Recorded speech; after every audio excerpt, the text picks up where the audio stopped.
Hello दोस्तों, मेरा नाम एस कृष्णा राव है। प्रोबेबली आपको मेरी आवाज़ थोड़ी सी इको साउंड में आ रही होगी। रिपीट जैसा कुछ लग रहा होगा।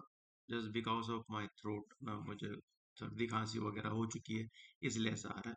Mic is absolutely fine. बस मेरी आवाज़ ऐसी हो रही है, इसे दो डबल सुनाई दे रही होगी, तो सॉरी फॉर दैट। हम जो अभी आप सभी के इस क्लास में बहुत बहुत स्वागत है। हम जो क्लास लाए, एक वर्ड पावर की क्लास। वर्ड पावर का मतलब पॉपुलरली नोन एज लाइक, जो वो कैप की क्लास होती है ना, उसी को वर्ड पावर की क्लास बोलते हैं, ताकि लोग ज़्यादा इसको वर्ड पावर वाली क्लास के रूप में समझते हैं, इसलिए इसको वर्ड पावर नाम दिया है मैंने। वैसे वो कैप की क्लास है। वो कैप का मतलब है कि अंग्रेजी के शब्दों को, जो जो शब्द आपको पता नहीं है, कोई भी स्टूडेंट जिसको अंग्रेजी के शब्दों को पता नहीं है, उसका मतलब को जानना, इसका वही मतलब है। वर्ड पावर एक क्रूशियल रोल प्ले करता है कॉम्पिटिटिव एग्जाम में, कुछ ज़्यादा ही, क्योंकि जिसका वर्ड पावर खराब है उसका पैसेज में गड़बड़ होगा। ऑलमोस्ट जंबल भी समझ नहीं आएगा। जो सिनोनिम और एंटोनिम्स होते हैं वो भी नहीं बनेंगे, और इसका संबंध थोड़ा बहुत स्पेलिंग चेक के साथ भी है, वो भी आपको दिक्कत जाएगी। ठीक है।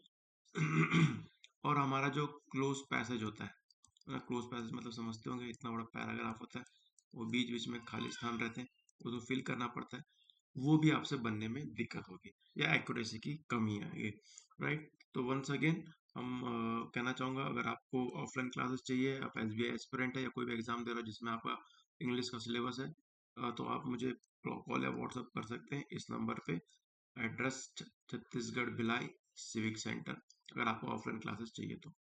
आगे बढ़ते हैं। आज का जो एक ये करंट अफेयर जैसा भी न्यूज़ है। Film maker Shyam Benegal passes away. Passes away का मतलब होता है कि गुजर जाना, जिनका देहांत हो गया। पासेस अवे मतलब देहांत, गुजर जाना। पास अवे मतलब गुजर जाना होता है। पासेस अवे क्यों लगे, प्रेजेंट इंडेफिनिट में, इसलिए। Shyam Benegal was best known, उन्हें जाना जाता था फॉर हेल्मिंग फिल्म्स लाइक अंकुर, निशांत, मंथन, भूमिका, मेमोन, सरदारी, बेगम, जुबैदा, अमंग अदर्स। यहाँ पे एक हेल्मिंग वर्ड दिख रहा है, हेल्मिंग, हेल्म, HELM, हेल्म। हेल्म का मतलब होता है जो नाव चलाते हैं, तो जो खोते हैं ना, जिससे अपन को आगे बढ़ते हैं, तो वो जो चलाता है, वो पतवार, वो क्या काम करता है, डायरेक्ट करता है, चीजों को आगे बढ़ाता है। तो इसीलिए इनको हेल्मिंग कह रहा है। इन फिल्मों को उन्होंने डायरेक्ट किया है। तो हेल्मिंग मतलब डायरेक्शन देना, या उसका जो उसका इंचार्ज बनना उस काम का। ठीक है। अगला, ये बहुत अच्छा न्यूज़ है। अब आप नोटिस करोगे, मैंने इस न्यूज़ को indianexpress.com से लिया हुआ है। राइट। इसको इकोनॉमिक टाइम्स से लिया हुआ है। ठीक है। मेरा एक पर्पस ये भी है कि आप बच्चे लोग थोड़ा सा न्यूज़पेपर वगैरह ओपन करें। बिना न्यूज़पेपर रीड किए एग्जाम को क्लियर करना सच में डिफिकल्ट है। ठीक है। अगर खासकर आपका इंग्लिश थोड़ा सा पहले डामाडोल चल रहा है, तो बहुत सारा रीड करना पड़ता है। ठीक है। Anand Mahindra praises praises Gwalior students innovative drone copter. Praises मतलब प्रशंसा करना, प्रशंसा, प्रशंसा करना। उन्होंने प्रशंसा की किसी ग्वालियर स्टूडेंट, स्टूडेंट का एपोस्ट्रोल होता है, स्टूडेंट का इनोवेटिव ड्रोन कॉप्टर। आप न्यूज में देखोगे, एक बच्चा जो था, स्टूडेंट है, वो एक ड्रोन ऐसा बनाया और उसमें खुद पे बैठा हुआ है। Viral video, video stuns the internet. Stuns का एक मतलब होता है बेहोश भी हो जाता है, और स्टन यहाँ पे स्टन्स का मतलब है आपको आश्चर्यचकित कर देना। ठीक है। आश्चर्यचकित कर देना, आश्चर्य से भर देना, सरप्राइज से भर देना, उसका मतलब भी स्टन्स है। ठीक है। थोड़ा आगे बढ़े। ग्वालियर स्टूडेंट क्या में क्या मेधंस त्रिवेदी बिल्ट, बिल्ट मतलब बनाया, रिमार्केबल ड्रोन कॉप्टर। रिमार्केबल मतलब एक अद्भुत सा या अलग, जो सबसे अलग हो। Drone copter, the drone can carry only one person and can fly for 6 minute. ये एक व्यक्ति को कैरी कर सकता है और 6 मिनट तक ही इसको उड़ने की क्षमता में है। ठीक है। अगर मैं यहाँ पे एक चीज दिखाऊं, अगर आपको इसमें इंटरेस्ट हो, इसमें एक ग्रामर पहलू अपन चेक कर सकते हैं। यहाँ देखेंगे अ रिमार्केबल ड्रोन कॉप्टर, ये आर्टिकल लगा हुआ है इस ड्रोन कॉप्टर के लिए। द सेम यहाँ पे जो द लगा हुआ है इस ड्रोन के लिए। ये ड्रोन और ये ड्रोन तो एक ही है।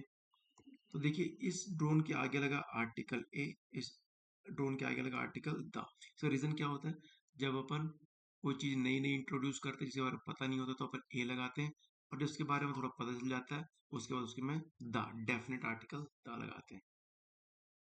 अगला न्यूज मैंने द हिंदू से पिक किया हुआ, द हिंदू से।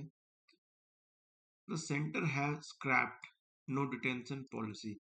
वैसे डिटेंशन का मतलब होता है अरेस्ट करना होता है ना, अपने किसी को अरेस्ट करना, किसी को कैद करना।